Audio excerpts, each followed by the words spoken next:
Y'all, we are in for a treat today. All my Givebutter fam, y'all, I even got the Givebutter yellow. Okay, I'm very on brand today. It's giving joy, it's giving light. Is what I love to see. I know what I love to see. Y'all, I am so happy to be here with you all today. We have a jam-packed session, y'all, and y'all, if you didn't hear the news, if you don't even remember what you signed up for, okay, you signed up for 10 ways to ramp up your social media engagement for Giving Tuesday and year end. And y'all, we have the best presenter in the house, the one, the only, Julia Campbell. I am so excited, y'all. This is my good friend, and you are in for a treat, okay? But y'all, before we get there, you know me. I am the host who gives you the most, okay? Floyd Jones. I am from New York City. Yeah, I see some Harlem people in the house. If you're in New York area, make sure you hit me up because you know we're gonna get some lunch, okay? I oversee community and partnerships. I love working with my small orgs. And y'all, if you didn't hear the news, I recently ran a 10K, okay? Your boy is a runner and a track star, okay? Come on now, I'm out here. Make sure you connect with me, stay connected on LinkedIn and all the different things. Hit me up. You know I love to stay connected with y'all.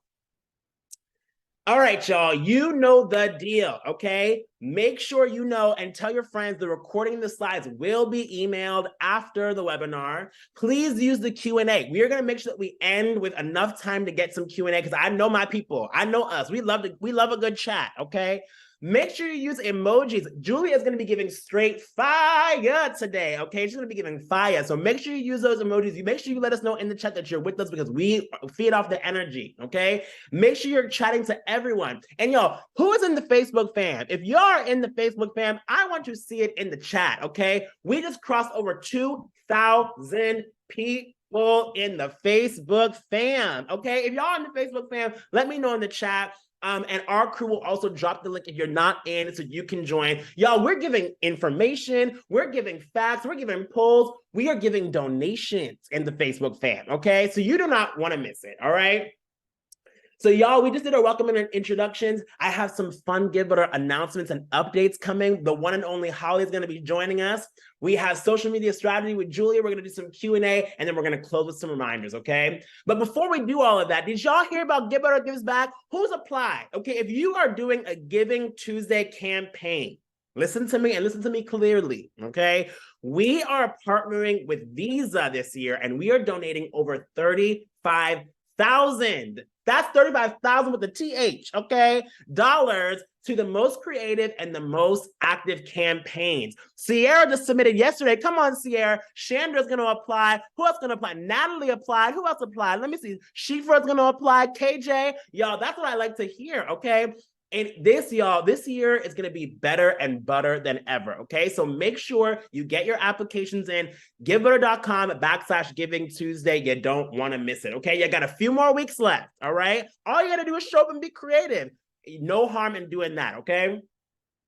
Y'all, okay, I'm going to pass the baton over to the one, the only success queen, Holly. Welcome up, Holly. Let me add you to the chat. Hold on. Thanks, Floyd. I love being called the success queen. Okay. Hi, everybody. I am Holly Warren. I am a senior success manager here on the Givebutter team, and I am so excited to be bringing you our updates today. So the first update is our form campaign type just got a big facelift. So we're super excited about it. In addition to that facelift, it got additional functionality added to it. So now there's a couple of things here. So when you have donors that choose a one-time gift, you can now automatically offer them an upsell to become a monthly donor. So this way they can increase the impact of their gift, and then you're going to increase your monthly donors. And we know how important those are. As well, if you're having monthly donors or quarterly or yearly, you can dynamically suggest different donation amounts for each frequency. So you can tailor each ask to be as specific as you want. And you can capture some additional information. Most importantly, there is now a company field on checkout. So if this gift is part of a company, maybe it's a sponsorship, you can highlight that as well. And then all of these forms were built with accessibility in mind. So you can rest assured that these are going to be accessible to everyone. Now, with these forms, we want to get them on your website, which brings me to update number 2. which is going to be Givebutter widgets. This is the best way to get these forms on your website. With these widgets, you can natively embed a form, a button, or a bubble on your website. Those buttons and bubbles can either be static or floating, and this is going to eliminate the days of donor redirects. Everyone's going to stay on your website. It's going to be custom branded, and it is natively available on pretty much any website. So we've got your back here, and we're going to increase your donations. Y'all, I have to say one quick thing on that. Remember, friction is not your friend, okay? When you are trying to secure these donations, friction is not your friend. You want it to be seamless and you want it to be easy. And y'all, Givebutter is making that happen, okay? Keep going, Holly. What else? Thank you, Floyd. All right, final update from me today. Coming soon, these tried, it's true fundraising letters are coming, y'all. Direct mail is going to be natively available in Givebutter Engage, and this is going to be more fun than what you're used to with your normal letters. We're going to have merge fields. We're going to have Canva designs. Your QR codes can be in your letters, so donors can give right when they get your letter. They don't have to remember to mail a check or go online later. We are going to make this accessible. We're going to make it fun, and we're going to make it on brand for you and your organization. If you have any questions about product updates that I shared today or any other product questions, please drop those in the Q&A. I will be managing that today, and I'm here to help. And Floyd, I'm going to pass it back on over to you. Oh, Floyd, you're on mute. Thanks, Holly. You're getting a lot of love in that chat, so let the people know, y'all. Send some love to Holly, okay? All right, y'all. So before we get into it, I want to bring up my friend, the Julia Campbell. Y'all, Julia is a book, an author. Okay, she's the host of Nonprofit Nation. She's the creator of Social Media for Social Good Academy. She organizes conferences. She's a speaker. She's a LinkedIn extraordinaire. Y'all, you are in for a treat. I mean, y'all, can y'all shower this chat with some love for the one, the only, Julia Campbell? Julia. Yay. That was quite an introduction. But you're quite the person. So the best part about my fun fact is that I wanted to put that I ran a 5K, but then I saw you ran a 10K. I was like, oh, no. And but I was very proud of myself for running a 5K. And I'm so proud of you. I'm so proud of you. You did that. And y'all, okay, this is the gift that keeps on giving, y'all, because Julia is launching a one-of-a-kind freebie made just for the Givebutter community, y'all. We put the link on the screen. We'll share it again towards the end. But y'all, before we jump in, Julia, I have a question for you. Sure. What is like your favorite social media trend happening right now? Like, since we're talking about social media, what's a trend that nonprofits should be picking up on? I know we're going to get to that, but what's one thing that comes to the top of your mind? I really like the trend of influencers raising money for causes they care about. So a really quick 30-second story about something that just happened where I live. On Halloween, one of the historical sites, they had a fire and a historical building burned down partially. And there's this huge influential account around here. It has hundreds of thousands of followers. They usually just post memes and funny things, but they mobilize the whole community to raise money for the historical society. And I just love that trend of community and using social media for good and uplifting. I love that. I love that so much. All right. Well, I'm going to stop talking and I'm going to hand it over to you. Let me stop sharing my screen and you can take it away. Okay. Yes. Oh, balloon animals. Really cool. That's awesome. Hi, everyone. I'm thrilled to be here. We have almost 600 people on live. So I'm going to go, I got some slides. I have a lot to share with you today. Like Floyd said, you will get the recording. You're going to get the slides. So you'll get all the goodies. And stay tuned to the end. We're going to do some Q&A and that freebie slide will be coming right up again. So I'm not really going to go through my bio too much because, you know, we don't really need to. We don't need to talk too much about me. I want to get right into the good stuff. I am a mom. I am a returned Peace Corps volunteer. And usually when I'm on a webinar with nonprofits, there's quite a few either AmeriCorps or Peace Corps volunteers on there. Wrote a book on storytelling, one on social media. Host of this podcast. If you check out today's episode, it is the one, the only Floyd Jones. So if you want some more of that infectious energy in your earbuds, in your car, check out his episode today. It just dropped this morning. created an academy for nonprofits, and I'm a former development and marketing director. That's probably the most important thing. I want you to know that I have been in your shoes, and I have been the marketing director, development director, all the things, washing the coffee mugs in the sink, and then going and having a 10K ask with a foundation donor. Like, I've done all the things, and I've worked with really small organizations. So I appreciate so much the work that you do. And I see a lot of familiar names in the chat. So thank you so much. So like I said, lot to cover today. We're going to talk about video. We're going to talk about social media, storytelling, how to craft a call to action that goes beyond, oh, it's Giving Tuesday, give money to us. And then I'm going to show you lots of real world examples. You will get the slides, so don't worry about it. Most of you have heard of Giving Tuesday. What's so interesting about this holiday is that it was never really created to be a fundraising holiday. It was created more to be sort of shed light on the work that the social sector does, but also inspire generosity around the world. And this year is going to be on November 28th. And I know you know that, and we're all really excited about it. But what we don't know, what we oftentimes don't understand or know or recognize about Giving Tuesday is that if people know about it, a lot of them participate, especially younger demographics, so 18 to 34. Now, participate, that might mean share on social media, that might mean make a donation, that might mean volunteer, that might mean start a food drive, but a rising tide lifts all ships, right? So we want participation, we want understanding and involvement and engagement in our missions. 84% of those aware of Giving Tuesday report that it inspired them to give more. So when people say, oh, Giving Tuesday cannibalizes year-end giving, it's actually not true. It inspires people to give to different causes, to try different things, and it actually inspires people to make additional gifts. So the data is there. This was a study done by Giving Tuesday itself last year.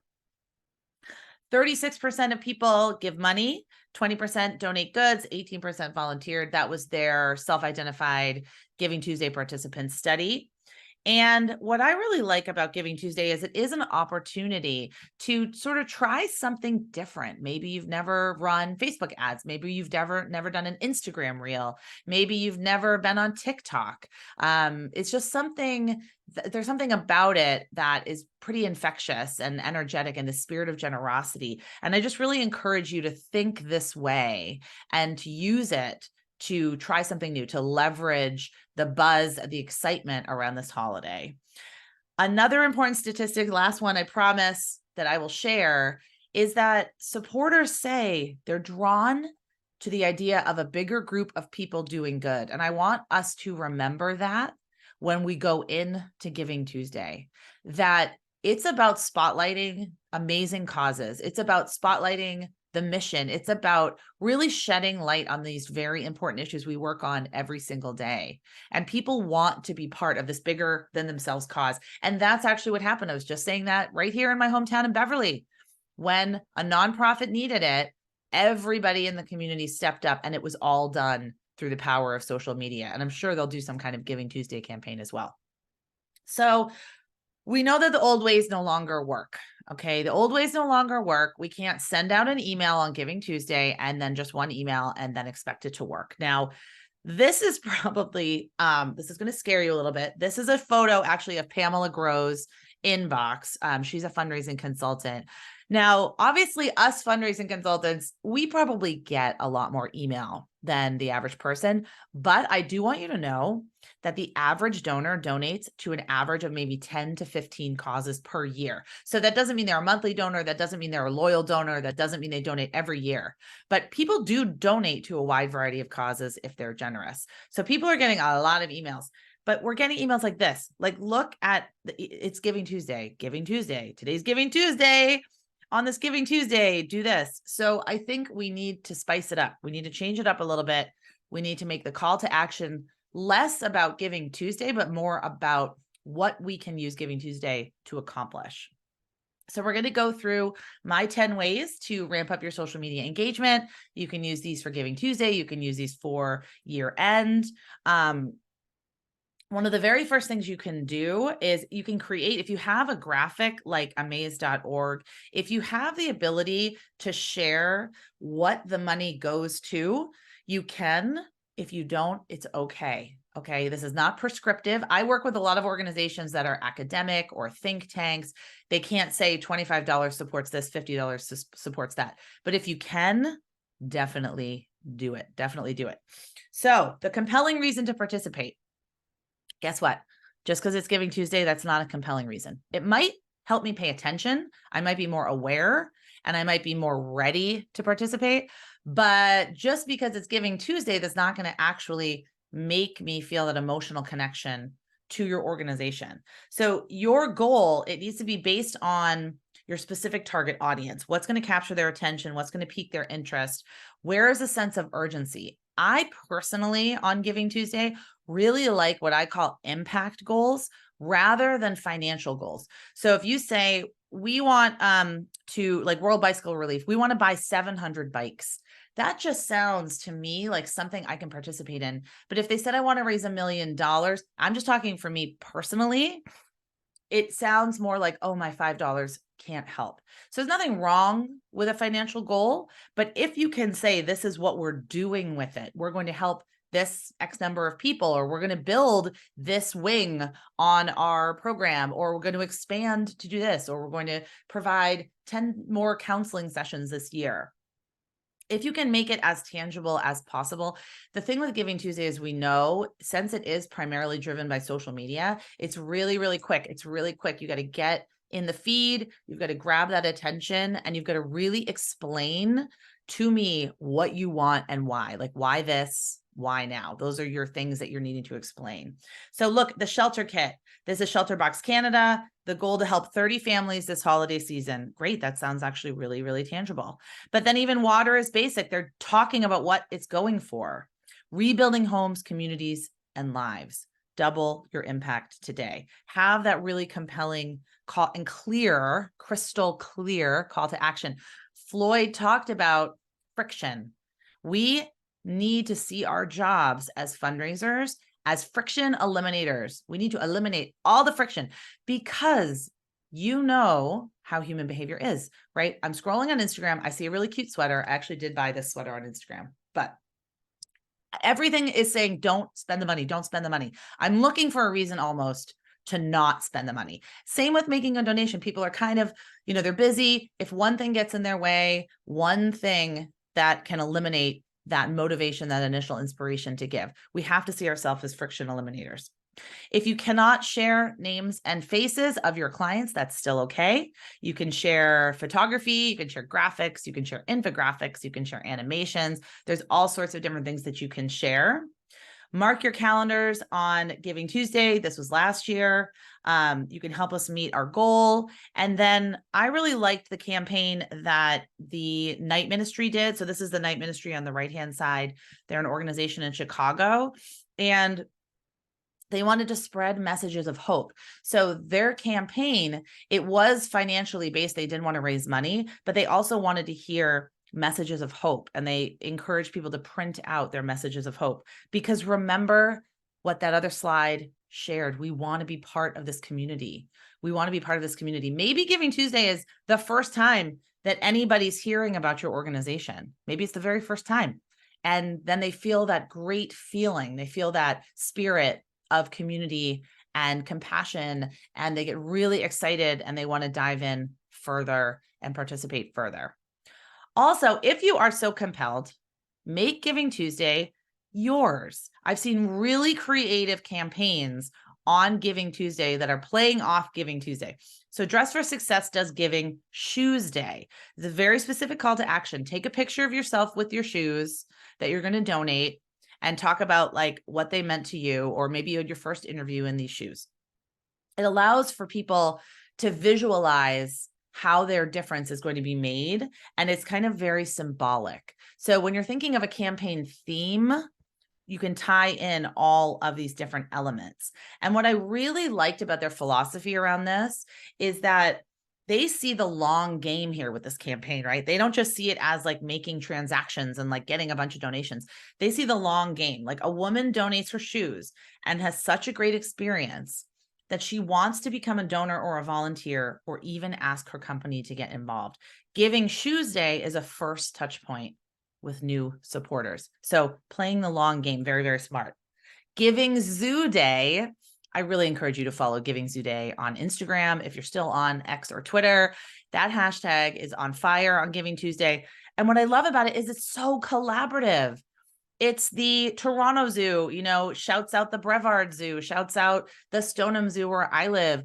There's museums participating, historical societies, like there's all sorts of cultural institutions participating in Giving Zoo Day. And a rising tide really does lift all ships in this case. I wish that I would see more collaboration on Giving Tuesday because it really is a win-win.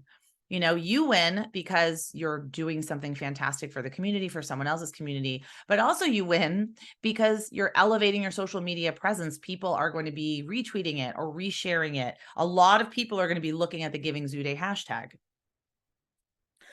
All right, how are we feeling about collaboration? Another way to collaborate, just while I have your attention on collaboration, I'm going to go right back here. One email that I actually did not put on here that now I'm regretting. I got an email last year from a local organization, and they shouted out 3 organizations that make their work possible and asked the community to support those organizations as well as theirs. And they ended up raising a record amount of money. Because if you think about it, you know, the movie, what is it? Yes, Virginia, there is a Santa Claus. Do you remember when Macy's sends customers to other stores if they don't have the toy that the child wants? And then they build that relationship with the customer, and the customer says, oh, you don't just want a sale. You genuinely care about the customer, and you're going to send us to another place. You're going to send us to another place so they can get that toy. Do you remember that? Am I talking about Yes, Virginia, there is a Santa Claus? Am I talking about the one with Natalie Wood? The one with the Macy's Day Parade. I love that. And I have to jump in really quick because I want everyone to understand this. What do I always say, right? Yeah. Community first, and then the coins will come. Relationship first, and then the revenue will come. You have to understand that you are building for believers, right? And so, hey, bringing in other community members, you are actually focused on the long game. So I absolutely love that point. Also, everyone said it's Miracle on 34th Street. Oh, Miracle on 34th Street. Oh, man, it's one of my favorite movies. Okay, I was getting confused. I know Natalie Wood's in it. It's one of my favorite movies, I promise. But I love that because I was thinking that's like philanthropy. That's like the spirit of philanthropy. And I have seen nonprofits doing that lately. It's not for everybody. Certainly not everyone's board can get behind that, or their executive director can get behind that. But it is like Floyd said, like if you build community, the coins will come. The third biggest piece of your campaign needs to be visuals. We can't avoid it. So like I said, social media driven, it's mostly going to be online. A lot of online donations happen on Giving Tuesday. You've got to grab attention with visuals. Now, there are 1,000 tools that you can use. Canva.com, free for nonprofits. You can get a free premium account, canva.com/nonprofits. Crello's another one, WordSwag, PicMonkey. My 2 favorites for social media video are Animoto. It's a quick little app. You can actually create a reel just with still photographs. So you don't actually have to have a video at all. Same with Lumen 5. So there's really no excuse now to not have some kind of visual. Now, if you cannot share faces and names, go outside. I'm just thinking my beautiful tree outside, actually almost all the leaves are off of it, but I have beautiful fall foliage. I could just take some pictures of foliage and talk about hope and talk about, you know, what the mission means to me. There are ways to do it. So do not get hung up if you're not a graphic designer or a professional photographer or a videographer. Look at what Rosie's Place does. Oh, I just love Rosie's Place in Boston, one of my favorites. Really eye-catching, kind of almost spare imagery. It's not cluttered. It's very focused. Studies show that the best kind of visual for social media, just saying it, don't, you know, kill the messenger, is forward-facing one person looking at the camera. That tends to stop the scroll because we see eyes looking at us. So our like instinct kicks in, our like primal instinct of, you know, when we were like in the caves and we didn't want to be eaten by animals outside the cave, we see eyes. So as much as you can use that, that will help you stop the scroll. Even just creating graphics around other quotes, like really inspiring and useful quotes that really will help convey your mission. But we cannot escape the importance of visuals, especially on social media driven holiday. Another strategy that actually I would really encourage you to start thinking about now, because we have about 20 days until Giving Tuesday. What I see on Giving Tuesday that does not work, I see a lot of people trying to start ads the day before and then only running the ad for maybe 48 hours. The problem with this is that no matter the platform, I don't care if it's LinkedIn or Facebook or Instagram or Pinterest, whatever it is, the platform itself, the algorithm needs time to understand your audience and who they are.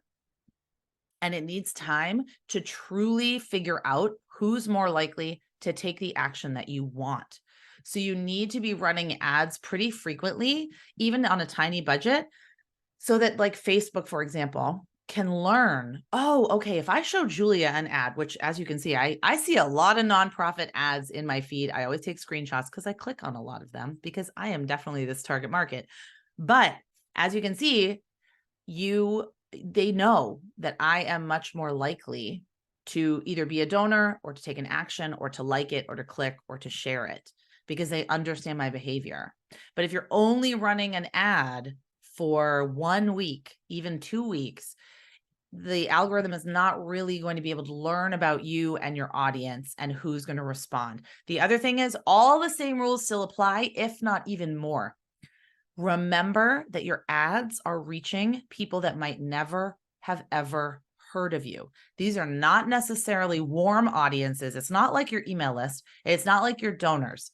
These are kind of brand new people. So you almost have to have a message that's even simpler and even more about the why and even more eye-catching and even more urgent, because these are people that might not know at all what you do.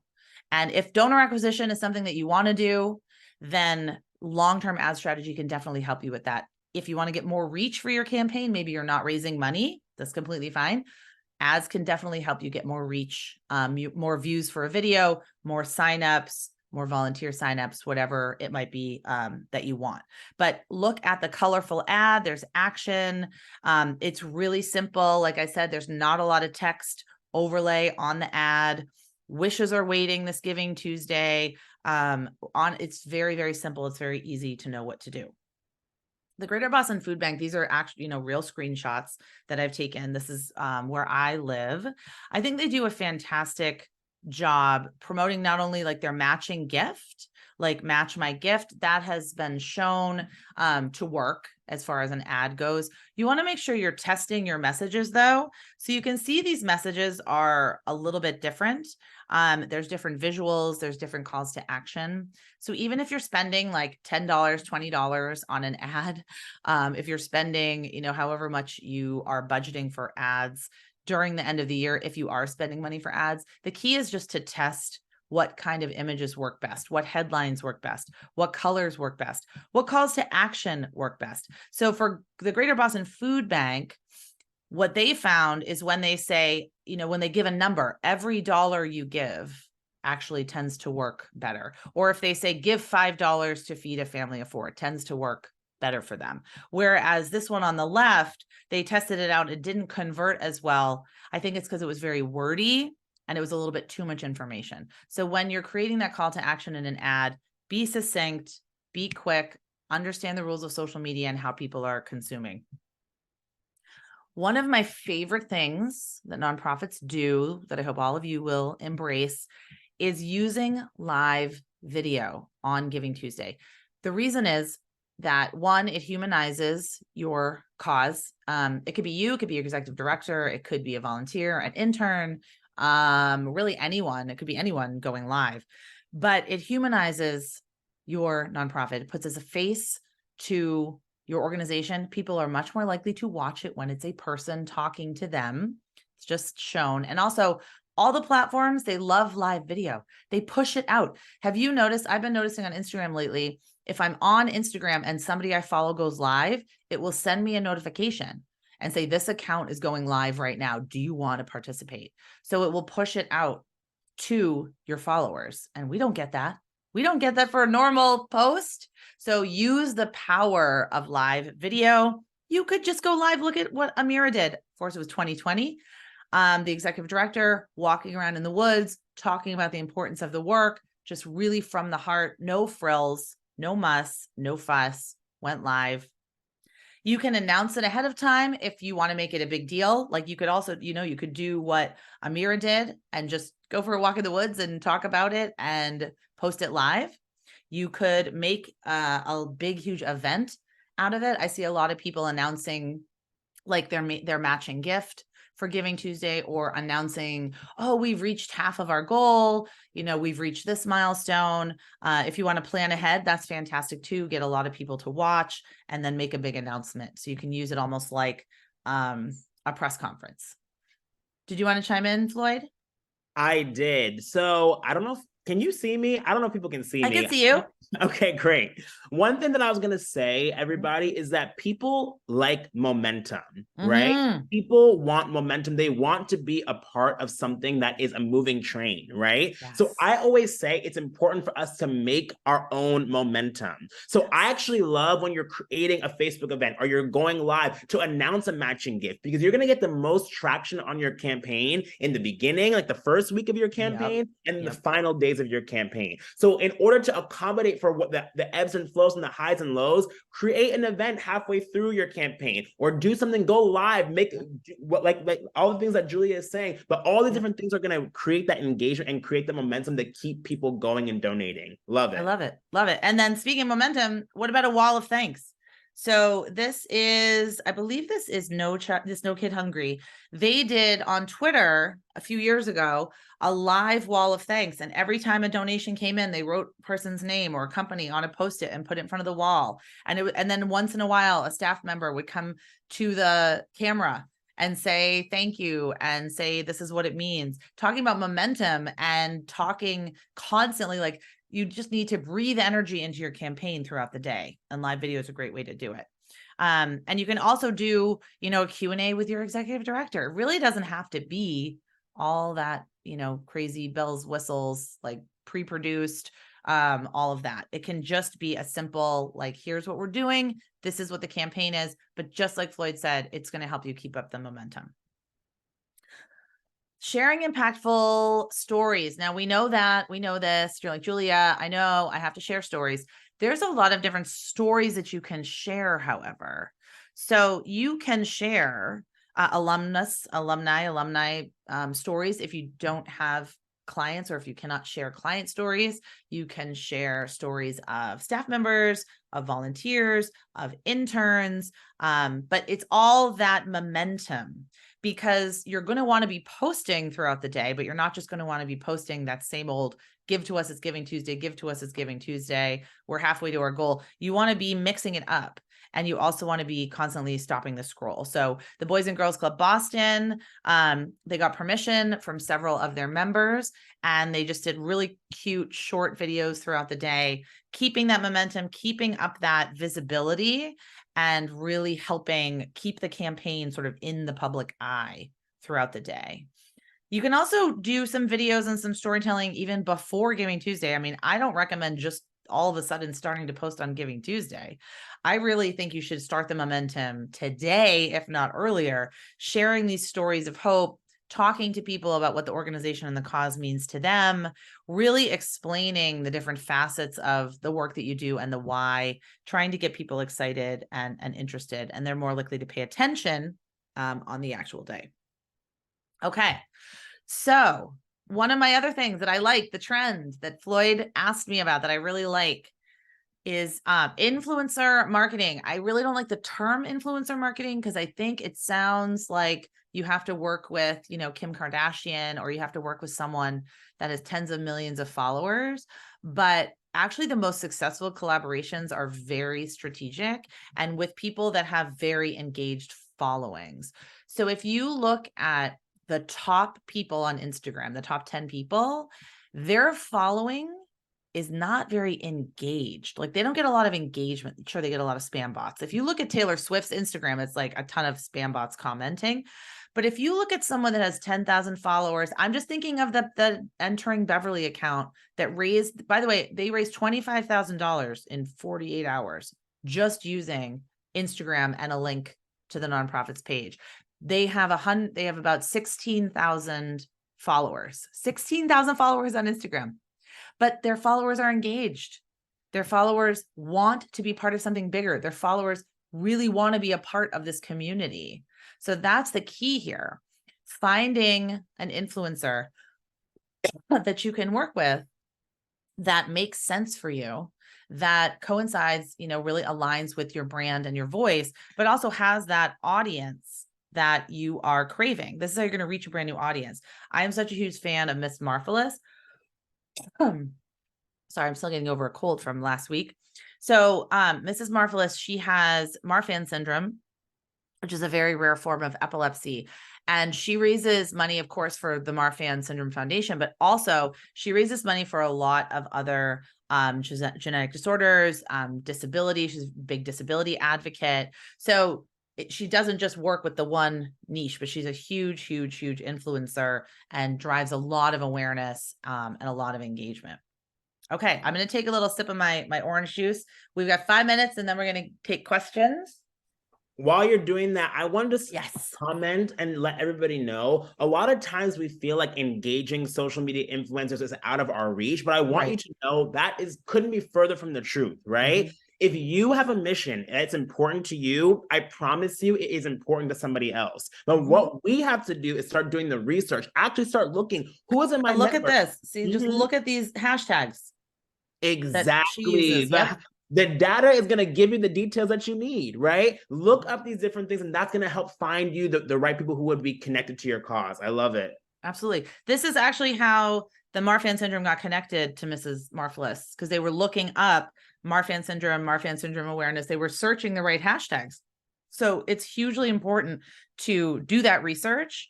And then, of course, we could do another hour just on how you reach out to them. But it is important that there's alignment there for both you and for the person. But I would do some research. You just never know what could happen. Another thing that people shy away from on Giving Tuesday that I personally respond to is statistics on the problem. So this graphic seems a little busy to me. Like this graphic was more for a website.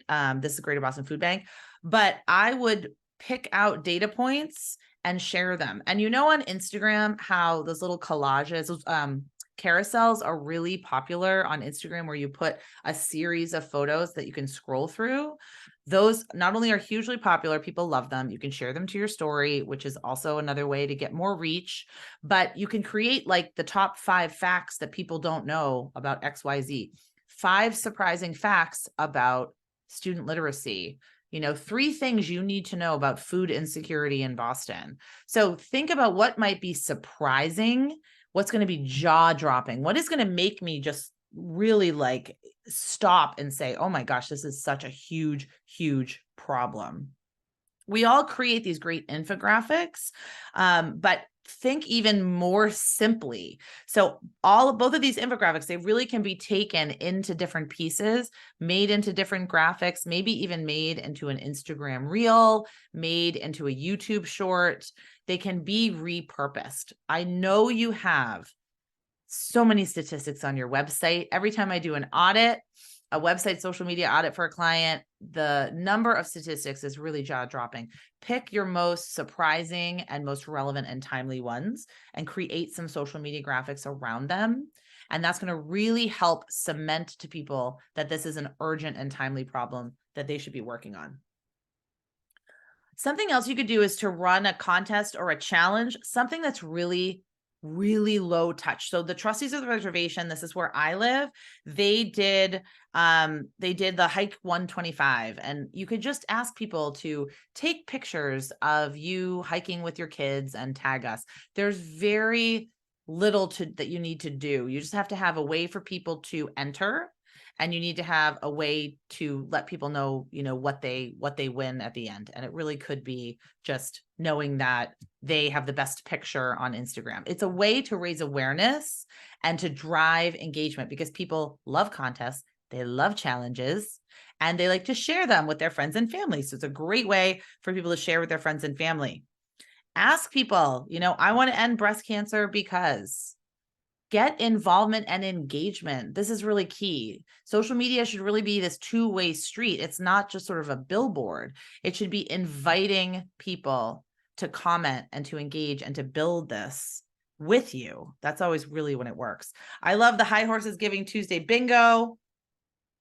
And if you win bingo, then you win a placement on their website. But if you think about if everyone did this for you, email our fundraiser to 10 people, tag us in a social media post, send us a message about why you love high horses. There's all sorts of creative ways, because Giving Tuesday really, I love when it's gamified. People love that gamification, and they love a good checklist. They love to know exactly what to do. So think about having some kind of contest, some kind of challenge that you're running, even if it's very, very, very simple. And then number 10, this should be done all throughout the year, but especially throughout the campaign. Post updates, post thank yous. Thank people throughout the day. Let them know what their donation means. Let them know what it's going towards. Let them know what they're helping build. Let them know what this vision is that you have that they are now a part of. Thanking the corporate sponsors that come in and do a volunteer training, thanking the people that work in the food pantry, work in the library, work in the school, like actually thanking the people that are helping make this work possible. This is all part of that momentum. Momentum, such an important piece.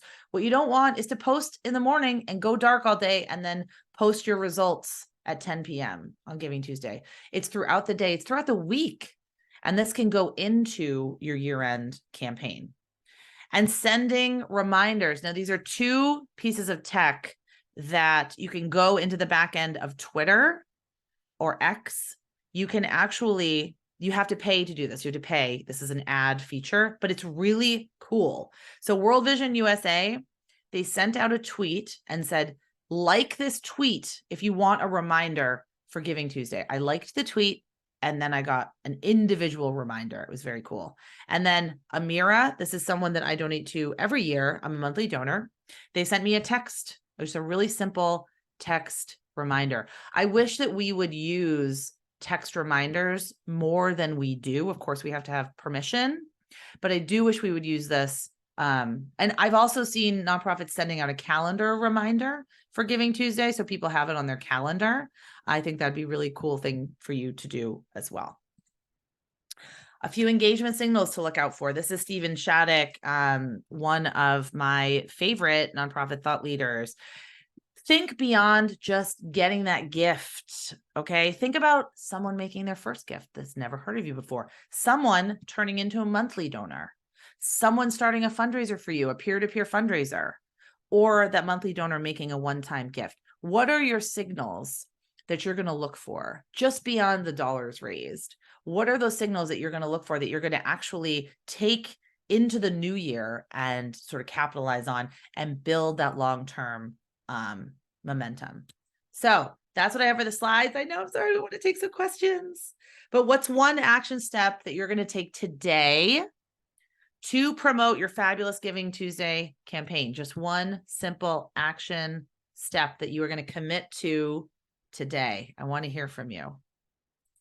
What do we have? We have 600 people live. That's so amazing. And Julia, oh the chat's going so fast I can't even see it. Julia, put your next slide up while Yes. we're looking so people can connect with you as well. Yes. Oh yeah, I'll put my LinkedIn on there. Please connect with me. So good. Starting my post for Giving Tuesday today. Jill says to be consistent. Celia says, I commit to engaging with an influencer. Come on, let us know how it goes. Yes. Danny says, I'm going to create a challenge. Colleen says, keeping up the momentum. I love it. I love it. I love it. Well, if you can, please stop sharing your screen, Julia, because we have almost 30 questions that we're going to get to. Okay. I did a little bit of synthesizing because there's a little bit of or some repeat questions, but Okay, we'll do a quick let's fire start- round. Let's start with a lot of organizations are small or newer and they have few they don't have as much engagement on their posts. What would be some recommendations for those organizations that are just getting started? Well, post content that you have seen. Like, what is the most engaging type of post that you have shared so far? The problem is that we're not laser focused on our audience. We're laser focused on our agenda. Oh, can you say that again? We're not laser focused on our audience. We're laser focused on our agenda. Come on, somebody, tell that truth.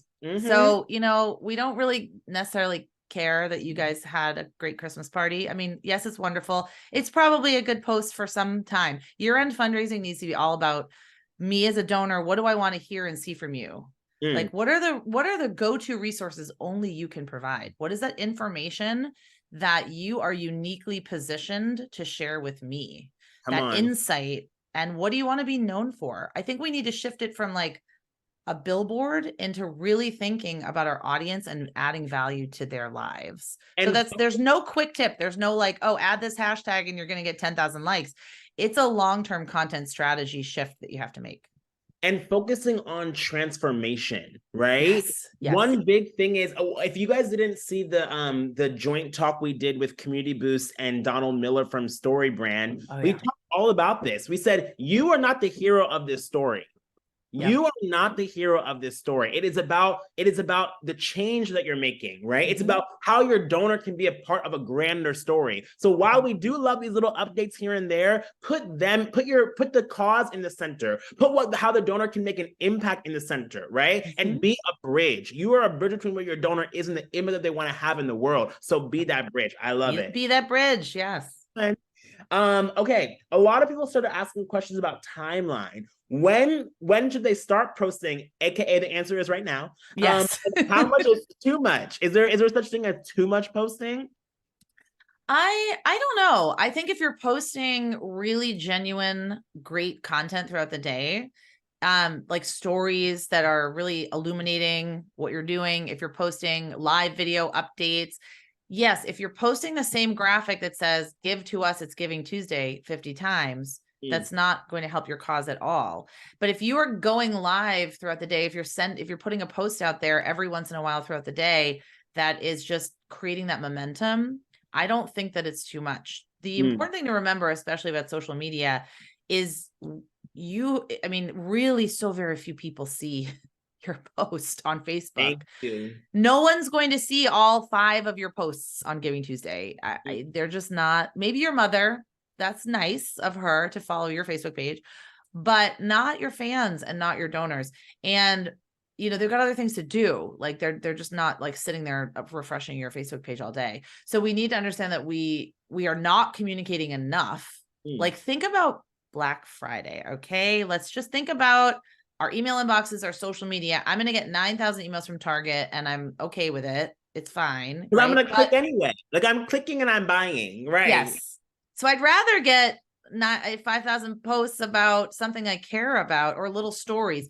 Think about it as like, you really want to plan it out. You want to say, this is what I'm doing in the morning, mid-morning, almost like your meal planning, right? And then lunch, mid-morning, mid-afternoon snack, dinner. If you do 5 posts, I think that would be great. I really think it shouldn't be about the frequency, and it should be about the intention. Absolutely. Right? What is your intention on social media? Because they shouldn't all be asked. Follow. Exactly. Ashley asked a really good question. And I think we need to hit on this. I love the idea of going live, but it scares me a bit to do it without having some sort of crisis plan in place. Like, if someone were to leave a negative comment during the live, any suggestions on going live without a crisis plan are coming up with one quickly before Giving Tuesday. And yes, you talked about live, Ashley, but I think this applies to a lot of different things. So I want to hear what you have to say, Julia. You remember the first time you went live, Floyd? Well, child, I don't. It's been a long time. Okay, I distinctly remember my first Facebook Live. It was completely terrible. The first 2 minutes, I was like, is this live? Am I live? I don't know what I'm doing. It was awful. So I would say, like, your first live, you are going to be a little bit nervous doing it. Mhm. Definitely. I mean, I would love if you did have a person, or if you had two screens, like I have two screens or a screen in your phone, so you can look at the comments while they're coming in, because you do want to monitor for spam. You want to monitor for questions. You want to monitor for the, maybe a negative comment here and there. If you're a national organization with thousands of followers, you probably have someone that's monitoring it. If you're a small organization, the reality is you'll probably get like 3 or 4 people watching live your very first one. And that's okay. The live video will live after you go live, right? It'll live on your page. It'll be an experience. I think just do it and just get Just do it. started.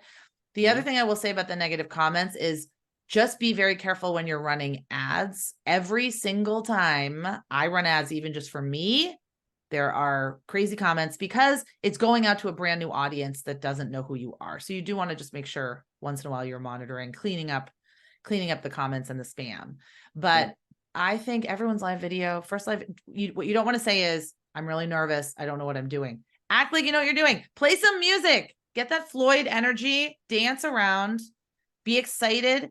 Because as you, like, remember when you got on this webinar, if Floyd and I were like, oh, hi, everybody. And Like, waves. oh, I'm so tired. I don't That's a feel lot of good. waves. Blah, blah. Like, look, my headphone. Like, people feed off your energy. So that live video, make it like you are a rock star and you've been doing this forever and Because you you are. And I have to are. say that really quick. Now, I used to be terrified before I went on TikTok. I was like, I don't know if I can do this. And guess what? Remember what I talked about? There's something called the behavior chain, right? There's a trigger, which leads to a thought, which leads to an action, which leads to a consequence. And a lot of times we tell ourselves, well, what if something goes wrong? You're triggered by the social media. You're triggered by being seen, if we're being honest, right? And that's going to lead to the action of you not showing up on social media. And what? Then you don't have the following. You don't have the engagement. You don't have the donations happening through your page. So what you do is train your brain to reframe. And the biggest thing that I have done on social media that's helped my growth is I always tell myself, there's always another post. There's always another post. There's always. So if this one doesn't do well, if something happens, and guess what, y'all? If you're being public, something crazy will happen. It's just the nature of it. But there is always another post. If you're willing to take a step, watch how life will take a step for you. Okay. Ooh, I love that. Yep. All right. We got a couple more. I'm going to try to squeeze them in here. Roxanne says, should there always be a donation ask, aka no, or can we use this today to leverage our work and impact? Come on, Julia, what you got to say? Oh, there should not always be a donation ask. In fact, I've seen a lot of organizations using Giving Tuesday to raise awareness or even to like prime the pump for year end. So there's no right or wrong way to do this. I would say if you have that intention, like Floyd talked about, if you have that call to action, if raising money is your goal, then you are going to have to ask. But if you're just trying to build engagement and share a great video and get some social media love before you do your year-end ask, that's fine too. I love that. Hannah just asked, and I love this question, Hannah. Do you have any thoughts on participating on Giving Tuesday versus state-specific giving days? In Colorado, Colorado Gives Day 1 week after Giving Tuesday. I get this question all the time because Colorado what do you think? Gives Day is like big. Like it's like a big thing in Colorado. Here's my recommendation. I recommend participating in Giving Tuesday if your donor base is beyond just your state. If you have a donor base that's far and wide, you want to still get involved in Giving Tuesday because Giving Tuesday will always be bigger than any specific state-sponsored thing. One. Two, if you decide to also participate in your state-sponsored thing, that's 100% okay. But what I would encourage you to do is 2 things. Segment your donors. So make sure you're not hitting every single, it's not one size fits all. It really is. So make sure you're segmenting your donors. And then 2, if you're launching a campaign, a Giving Tuesday campaign on Givebutter, for example, just do an offline donation then when you do your Colorado Gives Day campaign. So then that way people can already see that things are happening and there's momentum being built. Okay. Yeah. So that's my recommendation would be. I completely agree. Totally agree. Check. I love it. Mic drop, check. Love it. All right, let's see if we can get a couple more in. Okay, there's a lot of influencer questions. We might have to do a live on influencers. But what would be like I have some podcast episodes. I mean, not to just promote my podcast, but I had Ash Collins, who's the influencer relations specialist for Best Friends Animal Society. They don't pay influencers and they have a very specific policy of how they work with them. And she's a wealth of information. But no, it really, influencer questions. I know there needs to be a whole nother LinkedIn around this or live or a webinar. Any high level thought on how people can just get started by asking and reaching out?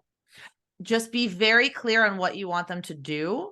And then, do you want them to send a post? Do you want them to do a live? Do you want them just to mention you? Be very clear on what the action is you want from them. And then really do your background research. Like, Floyd, you are an influencer. Okay. We're going to own it. I'm an influencer too. I'm leaning in. What really bothers me is when people email me and say, and clearly have not done any background research on who I am, what I do. I had someone email me and say, do you want to post a guest blog post on like realtors? And I wrote back and I said, look, I know you're having a hard day, Right. whoever you are. Right. I'm not in the realtor space. Like, you clearly do not know who I am. So that my key here is do your research, reach out personally. Do not send like a cut and paste email, and really try to find alignment. Like, try to find one or two people. Yes. What do I always say, y'all? Alignment determines your assignment. Yes. Alignment determines your assignment. So when you are aligned, you will not only start to attract, but you will also start to be able to engage people who are in alignment with you. I love it. You said that to me when I was feeling really overwhelmed, and we talked the other day, and I love it. I wrote it down. Alignment. We got to record our little conversations because we be going in. I love it. Okay, so the last question from somebody is, how should your Giving Tuesday campaign just be one day, or should it be longer than a few days? Love this question. And I don't know. I've done Giving Tuesday campaigns that were a few days long, but usually lasted the whole week. That sort of started to build some momentum the week before, then launched that morning, then, maybe a couple days out. But then there are some that really are that actual 24 hours. I think it really is up to you. I usually see like a lot of campaigns, if they hit their goal on Giving Tuesday, then they'll extend it. And then the same, if they don't hit their goal, then they extend it. So I think you got to play it like in the moment. But certainly don't extend the matching gift. Like, if you have a matching gift and you say it's only for 2 hours, don't extend that, because then that sounds disingenuous. So the only thing I wouldn't do is extend your match out, but you can extend your actual campaign for a few days. And that's what my philosophy on this is, make it an end of year campaign. Yeah. Make it an entire end of year campaign, and Giving Tuesday is one of your magic moments. Remember, create that momentum, okay? Yep. And you have these little highlights throughout. But y'all, please put some love in the chat for the one and only Julia Campbell. And for Floyd. I want to see it. If y'all love this, say thank you. Let Julia know. But Julia, I'm so grateful for you. Thank you. Oh, I am so grateful. All of you are doing such fantastic work. I'm just thrilled to be in your company. Good luck. You've got this. You've got this. Y'all, before we go, I want to let y'all know we have some upcoming webinars. Our final webinar of the year is December 5th at 2 p.m., y'all. You don't want to miss it. We have so much good going on, and we are going to announce the winners of Givebutter Gives Back live, okay? So make sure y'all get registered for that. Fill out our survey, join the Facebook fam, and y'all, we have office hours. Only 20 more days until Giving Tuesday. Make sure you go to those office hours, review your campaigns, and more. Y'all, thank you so much from the bottom of my heart. Y'all, my people, and I hope you have the best time and season ever. Thank y'all so much, okay?